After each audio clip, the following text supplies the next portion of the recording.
I am very deeply troubled about some of the allegations that have been made about improper fraudulent servicing and foreclosure processing.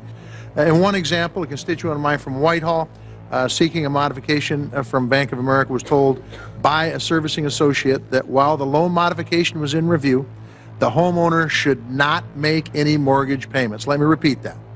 He was told by their servicer, Bank of America, not to make any payments, and that if they did, they wouldn't qualify for modification.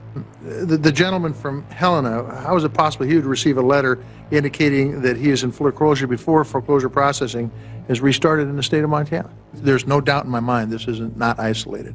Montana is not a state where people come to the U.S. Senator just willy-nilly.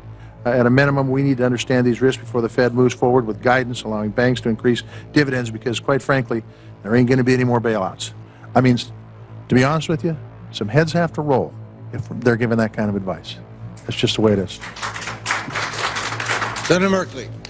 Because we have millions of people in this country that are underwater in their mortgages, right? We know that.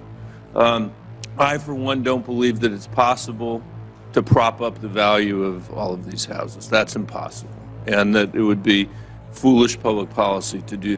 Why can't we get all of this self-interest aligned in a way that will allow us to proceed expeditiously, so that not just so that my constituents can get on with their lives, which they desperately want to do, but so that we can get this economy moving again?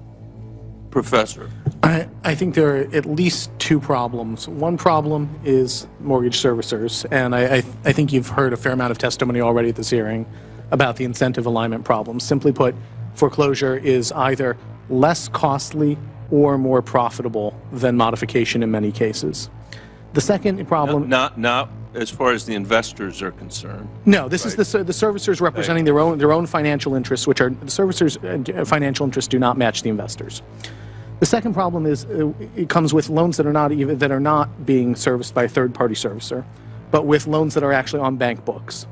There is a strong disincentive for banks to recognize losses on mortgages quickly. What percentage would you say of... Around 40% of mortgages in this country are not securitized. We don't actually know how many mortgages there are in the U.S., which is just kind of an astounding failure, regulatory failure to gather information. No one knows the number, somewhere between 50 and 60 million. But of the mortgages that are on bank books, if the loan defaults, the bank can stretch out the period of time before foreclosure. That means that the bank is stretching out the time before it has to recognize the loss. If the bank modifies the loan now, let's say it writes down principal now, it's taking an immediate loss, and this is particularly a problem with second liens, because almost all second lien mortgages are on banks' books. There are around $400 billion in second lien mortgages out there. That is roughly equal. They're held by the four largest banks: Bank of America, Chase, Citi, and what am I forgetting? Wells. That's roughly equal to the market capitalization of those four banks. So if they started writing off their second lien mortgages, they would have no capital left. They would be insolvent. And that creates a strong incentive not to recognize losses and to do extended and just try and pretend that they aren't there.